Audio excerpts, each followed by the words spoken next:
పిత పుత్ర పవిత్రాత్మ నామమున ఆమేన్. మన రక్షకుడైన యేసుక్రీస్తు నామమున మీ అందరికీ శుభములు. క్రీస్తు స్వరం వీక్షకులకు స్వాగతం. యేసు ప్రభువు మిమ్ములను మీ కుటుంబాలను చల్లగా దీవించునుగాక. ప్రియ సహోదరి, ప్రియ సహోదరుడా, ఇది తపాకాలం 29వ రోజు. ఇది తపాకాలం 5వ వారములోని సోమవారం. ఈరోజు ప్రభు అయిన దేవుడు మనందరితో 2 దివ్య గ్రంథ పఠనాల ద్వారా మాట్లాడుచున్నాడు.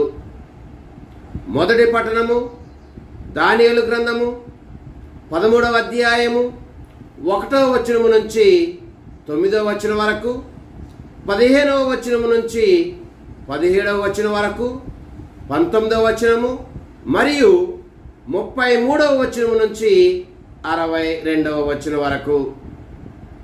స్వార్థ పఠనము యోహాను స్వార్థ 8వ అధ్యాయము 12వ వచనము నుంచి 20వ వచనం వరకు.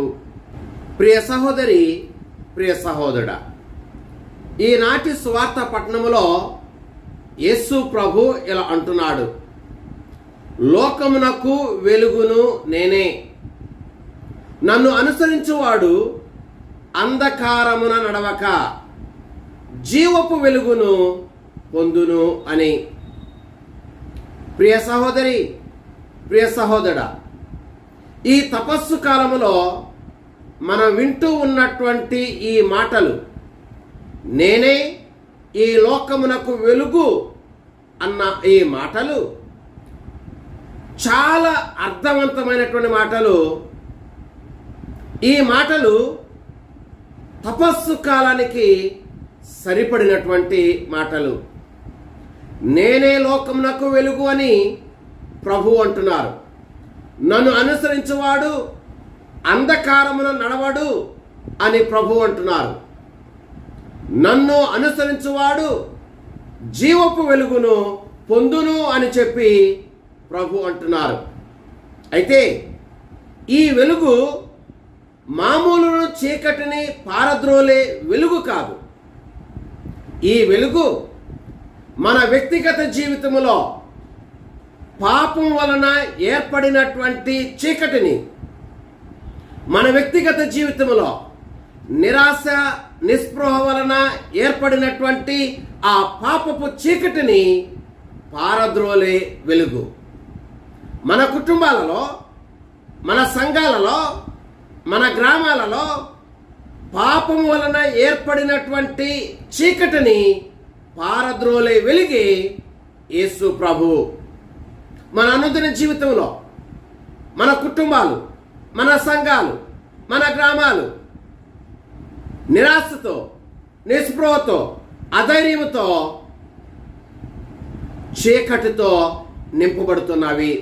అటువంటి చీకటిని పారద్రోలే వెలిగే యేసుక్రీస్తు ప్రభు. అందుకనే ప్రభు అంటున్నారు, నేనే లోకమునకు వెలుగు అని. నన్ను అనుసరించేవాడు ఎన్నడూ కూడా అంధకారమున నడవక జీవపు వెలుగును పొందును అని. ప్రియ సహోదరి, ప్రియ సహోదరుడా, యేసుక్రీస్తు ప్రభు మన వ్యక్తిగత జీవితంలో ఉన్నటువంటి ఆ పాపపు చీకటిని, మన కుటుంబంలో ఉన్నటువంటి ఆ పాపపు చీకటిని, మన సంఘములలో ఉన్నటువంటి ఆ పాపపు చీకటిని, మన సమాజంలో ఉన్నటువంటి ఆ పాపపు చీకటిని యేసు ప్రభు మాత్రమే పారద్రోలి మన వ్యక్తిగత జీవితాలని, మన కుటుంబ జీవితాలని, మన సంఘ జీవితాలని, మన సమాజ జీవితాన్ని ఆయన తన వెలుగుతో, నిత్య జీవపు వెలుగుతో నింపుతాడు. ప్రియ సహోదరి, ప్రియ సహోదరుడా, ఈ తపస్సు కాలంలో ఈ రోజున మనము మన వ్యక్తిగత జీవితాలని పరిశీలన చేసుకోవాలి, మన కుటుంబాలని పరిశీలన చేసుకోవాలి, మన సంఘాలను పరిశీలన చేసుకోవాలి, మన సమాజాన్ని పరిశీలన చేసుకోవాలి. మన వ్యక్తిగత జీవితం కానీ, మన కుటుంబాలు కానీ, మన సంఘము కానీ, మన సమాజము కానీ పాపపు చీకటి వలన నిండి ఉందా అన్న పరిశీలన మనం చేసుకోవాలి. ప్రియ సహోదరి, ప్రియ సహోదరుడా, యేసు ప్రభు ఈ రోజున సువార్త పట్టణములో ఈ లోకమునకు వెలుగు నేనే అని, ఈ లోకానికి వెలుగుగా యేసు ప్రభు వచ్చాడు. వెలుగుగా వచ్చినటువంటి యేసు ప్రభు మనకి వెలుగునివ్వటానికి సిద్ధంగా ఉన్నాడు. అయితే ఆ వెలుగుని, ఆ యేసు ప్రభుని నీవు, నీ కుటుంబం ఇష్టపడుతుందా ప్రశ్న వేసుకో. యేసు ప్రభు మనలో ఉన్నటువంటి చీకటిని పారద్రోలి మనకు వెలుగునివ్వటానికి వచ్చాడు కాబట్టి ఆ వెలుగుకి మనం కానీ, మన కుటుంబం కానీ అడ్డుపడుతున్నామా అన్న ప్రశ్న వేసుకో. యేసుక్రీస్తు ప్రభు మనకి, మన కుటుంబాలకి, మన సమాజానికి వెలుగు ఇవ్వటానికి వచ్చాడు కాబట్టి ఆ వెలుగును పొందటానికి, చీకటిని, పాపం అనే చీకటిని విడిచిపెట్టడానికి మనం సిద్ధంగా ఉన్నామా ప్రశ్న వేసుకుందాం. ప్రియ సహోదరి, ప్రియ సహోదరుడా, మన జీవితంలో ఏ విషయంలోనైనా సరే, ఏ కోణంలో అయినా సరే, ఏ మూలనైనా సరే ఈ పాపపు చీకటి దాగి ఉందా అన్న ప్రశ్న వేసుకుందాం. మన మాటలలో పాపపు చీకటి దాగి ఉండవచ్చు, మన చూపులలో పాపపు చీకటి దాగి ఉండవచ్చు, మన ఆలోచనలలో పాపపు చీకటి దాగి ఉండవచ్చు, మన ప్రవర్తనలో పాపపు చీకటి దాగి ఉండవచ్చు, మన బంధాలలో పాపపు చీకటి దాగి ఉండవచ్చు, మనం చేసే పనులలో కూడా పాపపు చీకటి దాగి ఉండవచ్చు. ఎక్కడైనా, ఏ విషయంలో అయినా ఈ పాపపు చీకటి దాగి ఉన్నట్లయితే ఆ స్థలములోనికి, ఆ విషయంలోనికి, ఆ పరిస్థితుల్లోనికి యేసు ప్రభుని మనం ఆహ్వానిద్దాం. మనలో ఉన్న ఆ పాపపు చీకటిని ఆయన పారద్రోలుతాడు. ప్రియ సహోదరి, ప్రియ సహోదరుడా, యేసుక్రీస్తు ప్రభుని అనుసరించడం అంటే ఏదో దేవాలయానికి రావటం, దేవాలయం నుండి వెళ్ళిపోవటం కాదు. యేసుక్రీస్తు ప్రభుని అనుసరించడం అంటే కేవలం ఏదో బప్తిస్మాన్ని స్వీకరించి అంతటితో అయిపోయింది అనుకుంటే అయ్యేది కాదు. యేసుక్రీస్తు ప్రభుని అనుసరించడం అంటే ఆయన హృదయాన్ని పోలి జీవించడం, ఆయనలాగా ప్రేమించడం, ఆయనలాగా మాట్లాడటం, ఆయనలాగా క్షమించటం, ఆయనలాగా అందరినీ ఆదరించటం మనం చేయాలి. అలా చేసినప్పుడు మన యొక్క క్రియలు, మన మాటలు, మన తలంపులు అన్నీ కూడా మన హృదయాంతరంగాల నుంచి వస్తాయి.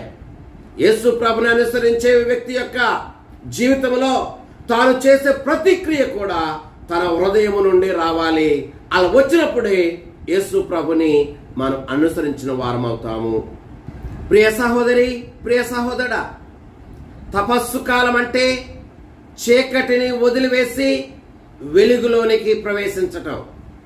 తపస్సు కాలం అంటే పాపాన్ని విడిచిపెట్టేసి పరిశుద్ధమైన జీవితాన్ని ఆలింగనం చేసుకోవటం.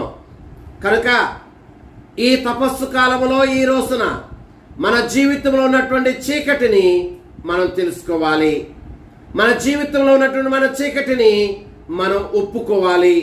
మన జీవితంలో మన చీకటిని మనము ప్రభువు దగ్గర అంగీకరించాలి. అప్పుడు ఈ లోకమునకు వెలుగైనటువంటి ప్రభువు మన మాటలలో, మన తలంపులలో, మన ఆలోచనలలో, మన బంధాలలో ఉంటే మన జీవితం జీవపు వెలుగుగా మారుతుంది, జీవపు వెలుగుతో నింపబడుతుంది. అందుచేత చీకటిని విడిచిపెడదాం. ఈ లోకమునకు వెలుగైనటువంటి ప్రభుని మన జీవితాల్లోనికి ఆహ్వానిద్దాం. ఆ ప్రభు మనల్ని, మన కుటుంబాలను చల్లగా దీవించునుగాక. ఆమేన్. పిత, పుత్ర, పవిత్ర ఆత్మ నామమున ఆమేన్.